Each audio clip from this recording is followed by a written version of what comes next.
Perdão, é a dimensão moral que faz com que a reforma social esteja hipotecada à reforma moral. Nosso amigo Durkheim é um agnóstico que expressa as ideias da Terceira República Francesa, laica.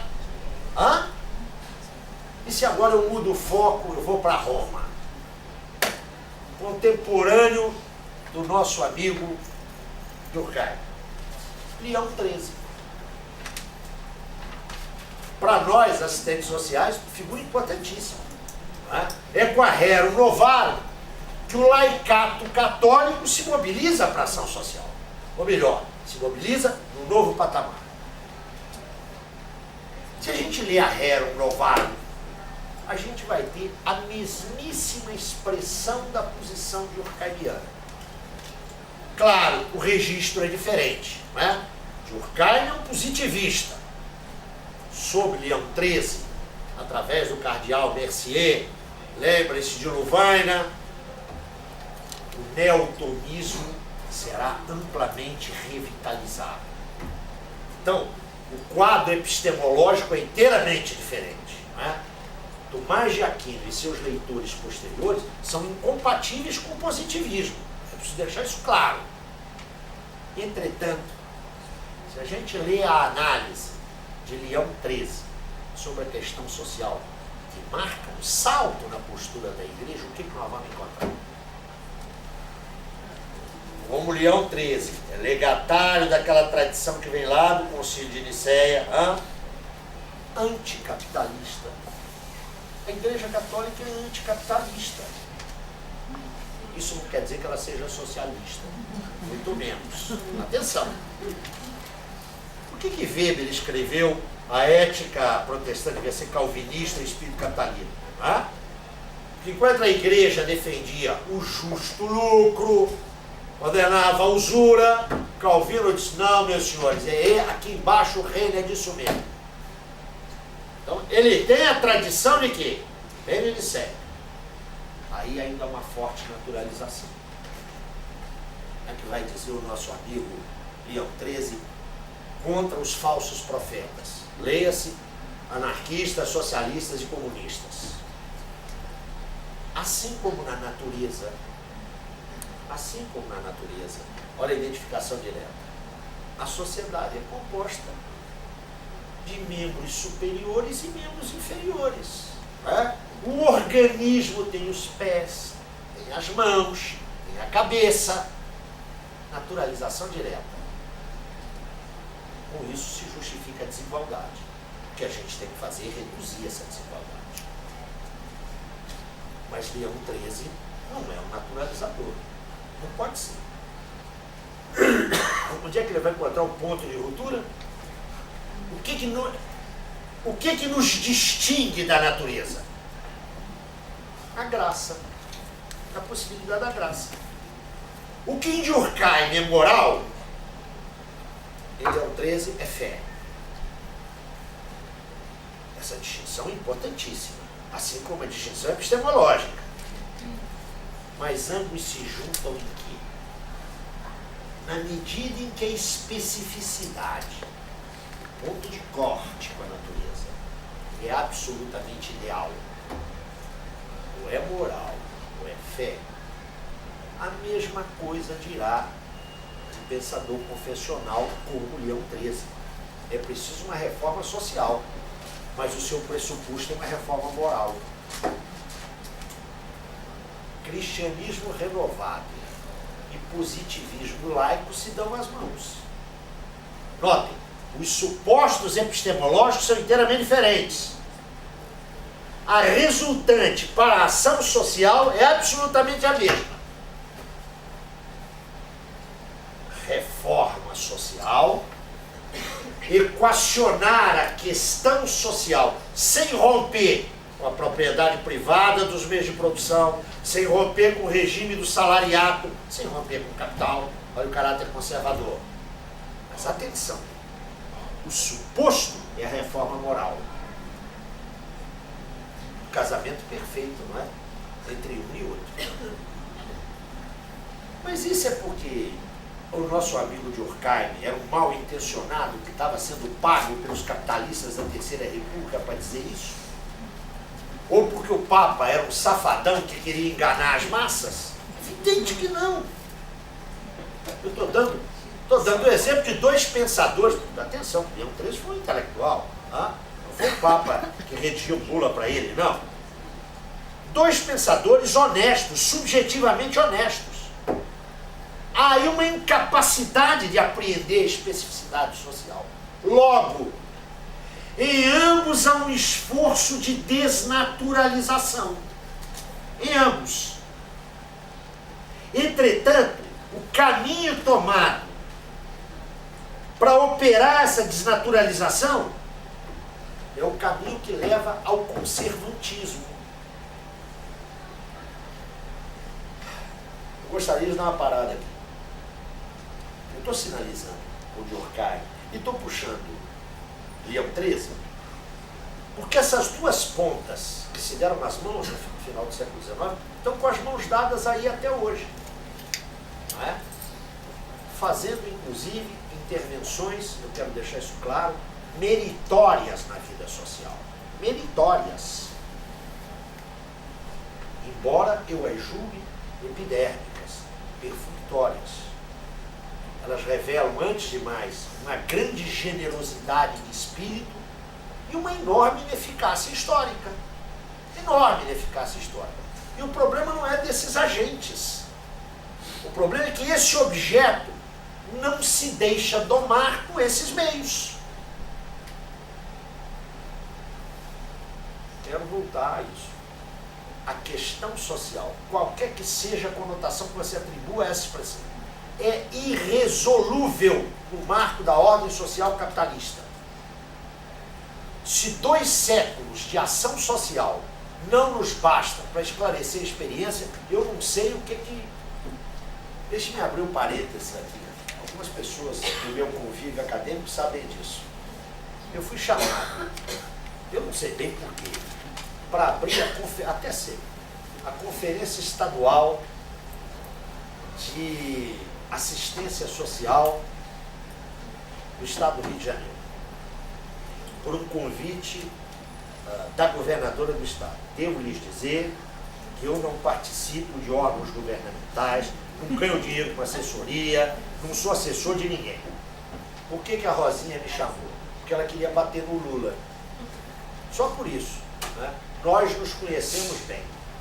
Eu recebi o convite da secretária dela e disse, olha, eu vou lá para dar paulada no governo. E ela, discretamente, me disse, é isso mesmo que o senhor deve fazer. Me dá uma tribuna, eu estou me marimbando para o interesse de quem me chamou. Eu vou lá, mato político. Resolvi fazer uma brincadeira.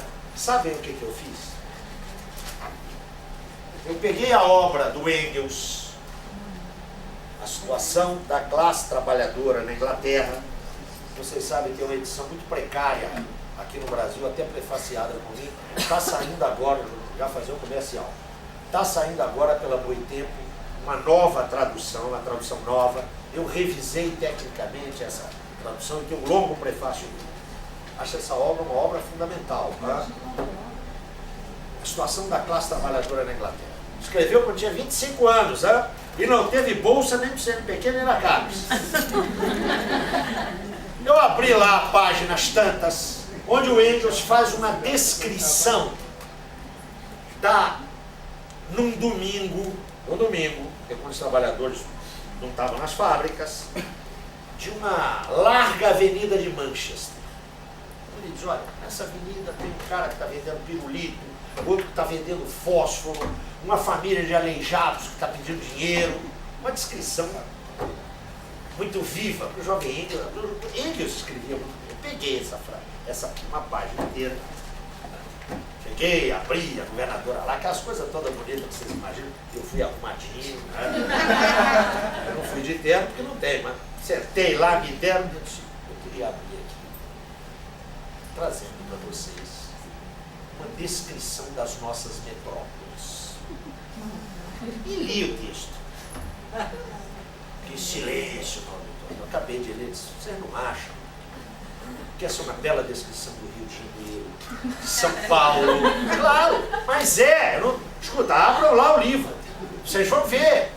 Né? Sobretudo dos pedintes. A descrição dos pedintes é uma coisa impressionante. É a mesma forma que as pessoas têm hoje de pedir. Algumas agressivamente, outras expondo. É só passar aqui no centro de São Paulo que vocês vão ver isso ali, no viaduto chá. Isso daí não é trato de Rio de Janeiro, São Paulo, Recife. 400 pessoas. Pois é, agora eu vou dizer a vocês quem é aqui, de onde é que, de que jornal eu tirei isso. Quando eu disse que eu era fonte de 150 anos. Há 150 anos se combate a miséria, a política, não vai resolver nunca. Eu queria deixar isso claro. Não é para fazer qualquer afirmação de princípio. É para que a gente perca as ilusões.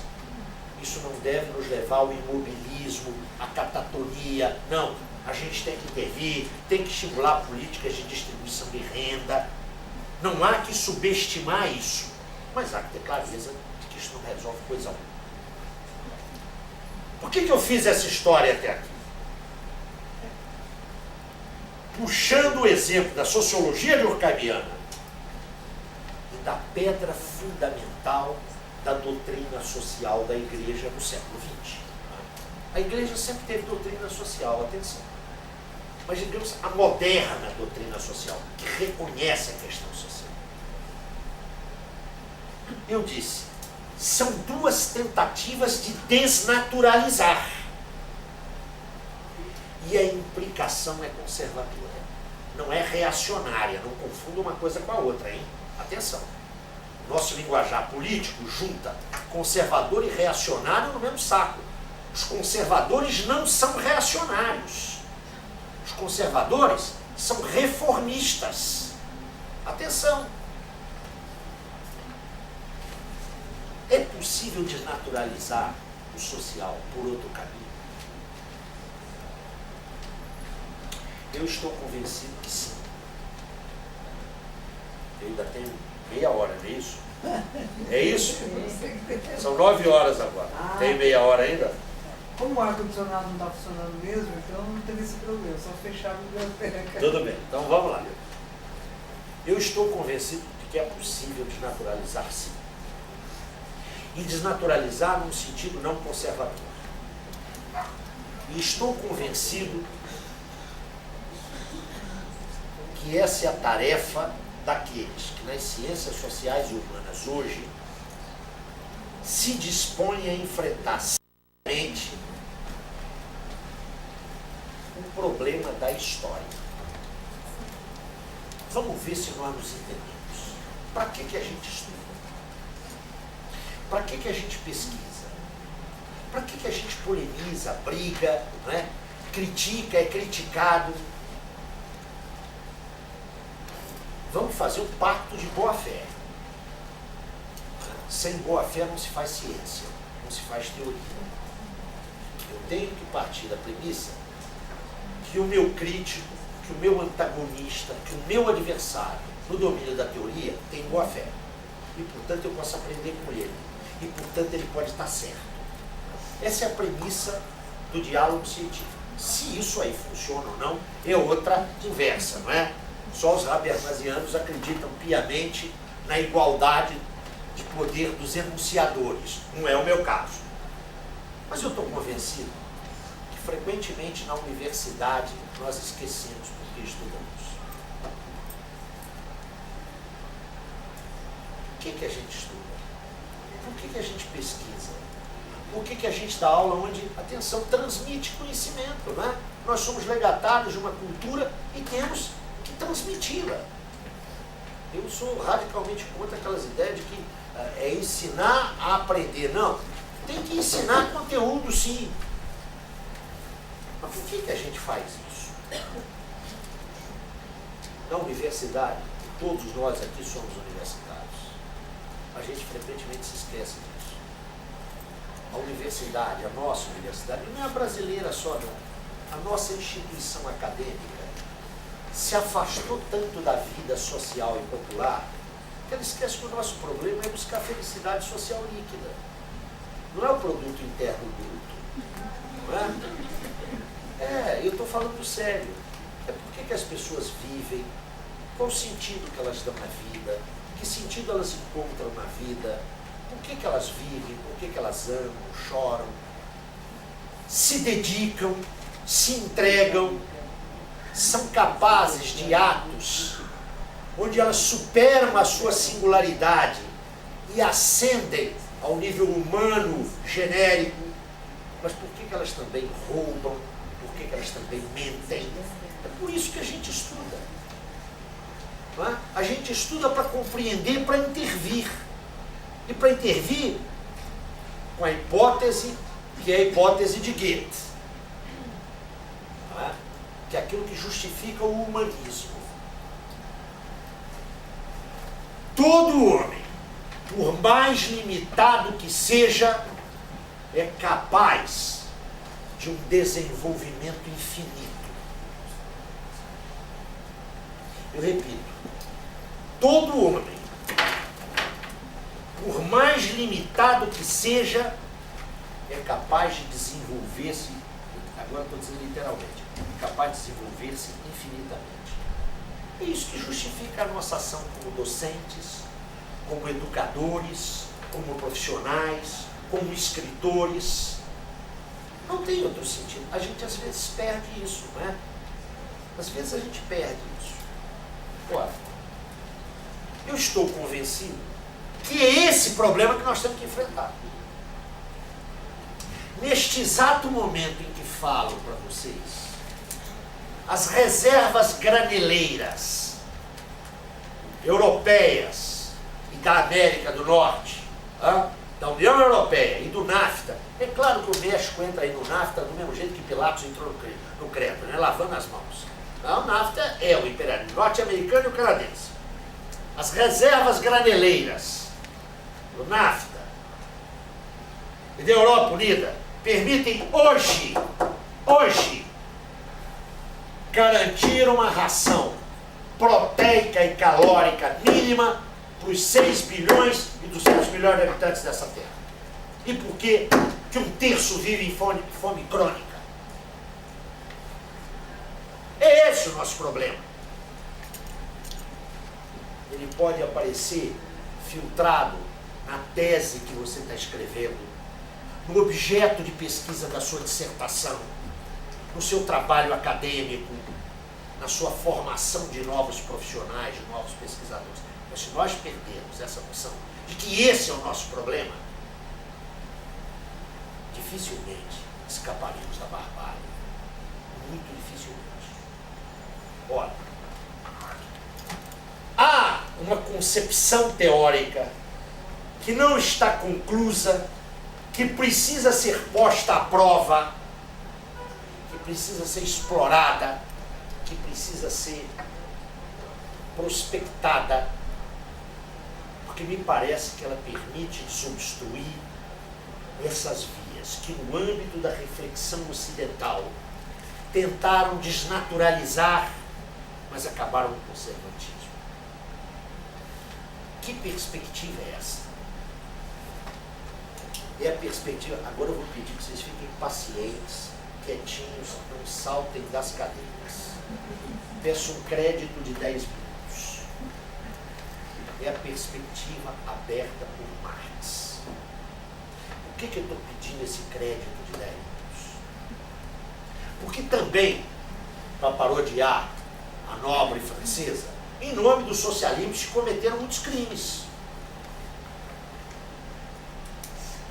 A obra teórica de Marx foi tão vulgarizada que o que dela se tem em geral é uma pobre caricatura, facilmente destrutível por qualquer pós-moderno semi-analfabeto.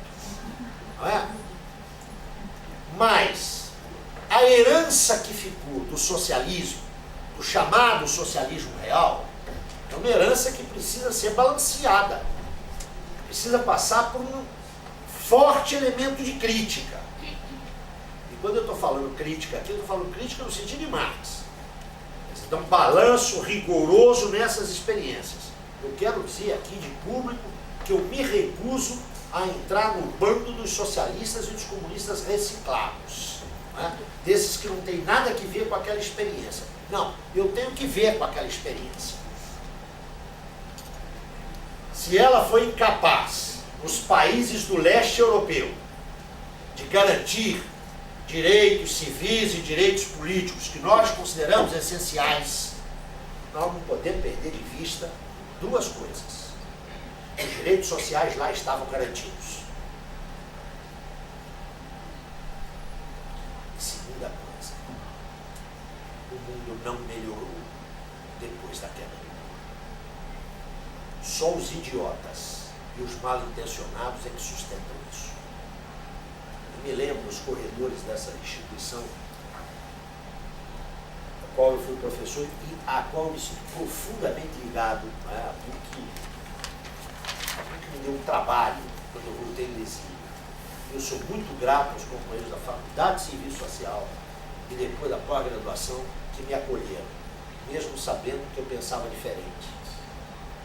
Eu me lembro aqui em 82, né, o PT nascendo, aquelas meninas riponga, com aqueles vestidos hindu, né, gritando, 1, 2, 3 mil, abaixo a ditadura na Polônia e no Brasil. Me lembro de debates aqui na sala 333, onde eu fui várias vezes apupado, né? Vaiado. Enquanto comunista tem uma pele grossa, né? Onde Neguinho dizia, Cuba é uma maravilha, mas a União Soviética é um horror. Como se Cuba pudesse existir do jeito que existia sem a União Soviética. Né? Como se os processos de liquidação dos impérios coloniais tardios na África e na Ásia pudessem ter sido realizados sem o apoio da União Soviética. Como se a guerra do Vietnã, uma guerra de agressão brutal que o imperialismo norte-americano implementou contra o pobre povo vietnamita, pudesse ter sido ganha sem a solidariedade promovida pela União Soviética. É só comparar o Vietnã com o Iraque hoje. Né? É bom agora, né? Não tem mais a Guerra Fria, né? Eu não estou fazendo aqui uma defesa dos crimes que foram cometidos em nome do socialismo. É preciso criticá-los e até o fundo, mas é preciso analisar com mais seriedade, com mais responsabilidade, essa experiência que mobilizou milhões e milhões de homens ao longo do século XX. E por que eu estou dizendo isso? Porque se colou Marx ao horror do Gulag. Se Marx fosse responsável por aquilo. Marx não é o pai do comunismo. Marx é um teórico do capitalismo. O que Marx falou sobre o comunismo não ocupa 1/100º da sua obra. Então eu disse para vocês ficarem calmos, porque eu estou convencido, e isso é uma hipótese de trabalho, para mim não é uma hipótese, mas eu a ofereço aqui como hipótese de trabalho, que está em Marx a única alternativa teórica. É claro que daí decorrem implicações políticas, é óbvio, ninguém aqui nessa sala é anjo, não é? Mas eu quero tratá-la do ponto de vista teórico. A única alternativa de desnaturalização, tanto no sentido daquela primeira naturalização, lembram-se?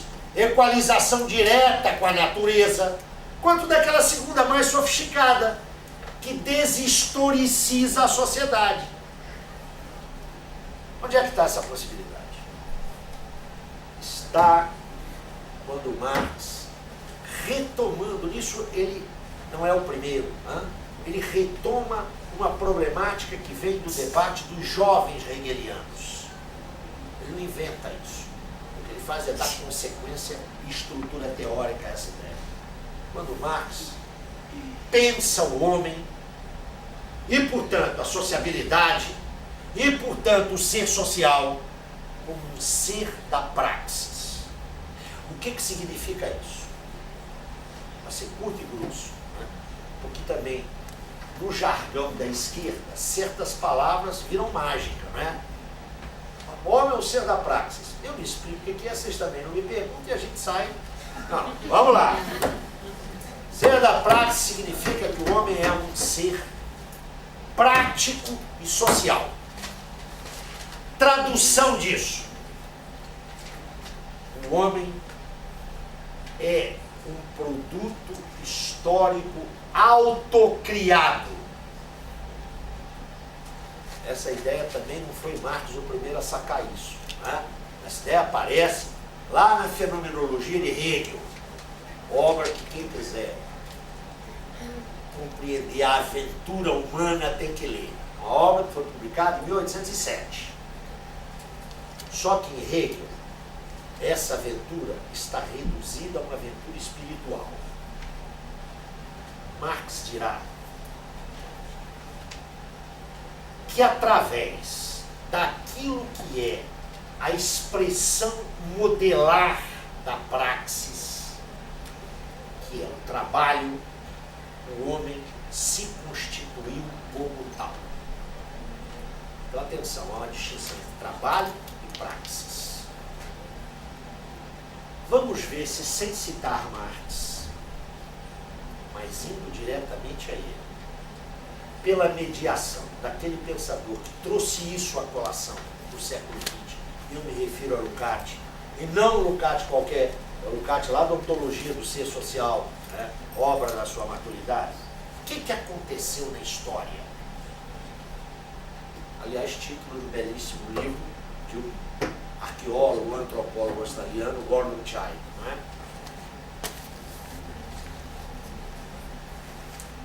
O ser em vários níveis. O nível mais elementar do ser é o nível inorgânico, que se caracteriza pelo fato de não possuir a faculdade da sua reprodução. Esse é o nível do ser. Ele é elementar, em face dos outros níveis do ser. Mas essa elementaridade não significa que ele seja simples. Ele é extremamente complexo. Indicação científica para isso. Até hoje, os físicos ainda não conseguiram avançar até o limite da estrutura atômica da matéria. Olha a complexidade desse nível. Através de processos que nós não conhecemos, as hipóteses científicas não passam de hipóteses, e há que reconhecer os limites da ciência para não fazer da ciência um absoluto. Por meios, processos que nós não conhecemos ainda, desdobra-se sobre este ser inorgânico um outro nível do ser, que é o ser orgânico, que se caracteriza pela faculdade da sua reprodução. É um ser que se reproduz. A diferença é pequena, né? Bios, é a vida. É a vida animal, é a vida vegetal. Se nós até hoje ainda indagamos pela estrutura física do ser inorgânico, que é a matéria inanimada, o que dizer da extrema complexidade da natureza orgânica? Nós estamos trabalhando com complexidades exponenciais. É muito pouco provável, né? Já se está chegando à clonagem. É muito pouco provável que, com todas as projeções que nós temos da ciência, seja possível produzir a vida. É muito pouco provável. Nota, são dois níveis do ser. Eles são distintos, mas estão unidos. Há uma unidade. Não há identidade, mas há unidade. Agora vejam que fantástico. Eu vou remeter um exemplo muito banal, sou obrigado a banalizar aqui, até pelo tempo que nós temos. Vamos lembrar lá do nosso curso colegial, do nosso científico? Você lembra que a gente estudava química orgânica e química inorgânica, lembram-se disso? E você se recorda que os princípios e as leis da química orgânica não se aplicavam à química inorgânica? Claro, não pode, o objeto é diferente. Isso significa o quê? Que o ser inorgânico, aquele primeiro nível de ser, ele possui uma estrutura e uma legalidade próprias, que não podem ser explicadas, atenção, pelo conhecimento da estrutura e da legalidade próprias do ser orgânico. A estrutura desses seres é distinta. Eles não são seres iguais. Eles constituem, insisto, uma unidade sem constituir uma identidade. Isso significa, notem, que eu não posso transladar as legalidades do ser inorgânico para o ser orgânico. E nem fazer o inverso. Até aí estamos entendidos? Muito bem.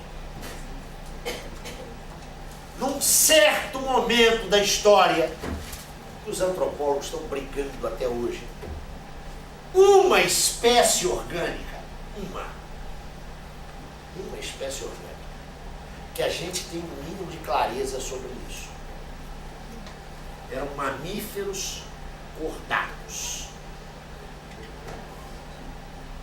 Começa a desenvolver, nós não sabemos porquê, um certo tipo de atividade. Começa a desenvolver um certo tipo de atividade. Esta atividade pôs demandas a essa espécie que obrigaram esta espécie a desenvolver-se num sentido determinado. Notem, não é num sentido determinado previamente, não há aqui nenhum evolucionismo, nenhum determinismo. É determinado pela natureza das atividades que estava desenvolvendo. Nós sabemos que várias espécies animais superiores desenvolvem atividades que estabelecem relações com a natureza. Várias.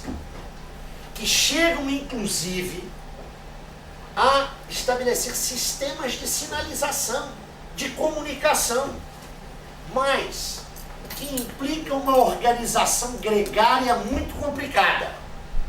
É só olhar aqueles caras que estudam, é só ver o trabalho dos entomologistas, que estudam inseto. Para tirar a dúvida, quem acha que colmeia é complexa não tem a menor ideia do que são certas comunidades de formigas, muito mais complexas do que a colmeia. Entretanto, nenhuma espécie, desenvolve atividades que não estejam inscritas no seu código genético. Ninguém aqui, vocês imaginem discutir isso com alunos de graduação. É ótimo que te obriga a uma ginástica mental dos diabos. Aqui com vocês seria diferente. Mas para encurtar a história, vocês não conhecem escola de arquitetura para abelha. E, no entanto, elas constroem excelentes colmeias, não é? João de Barro não frequenta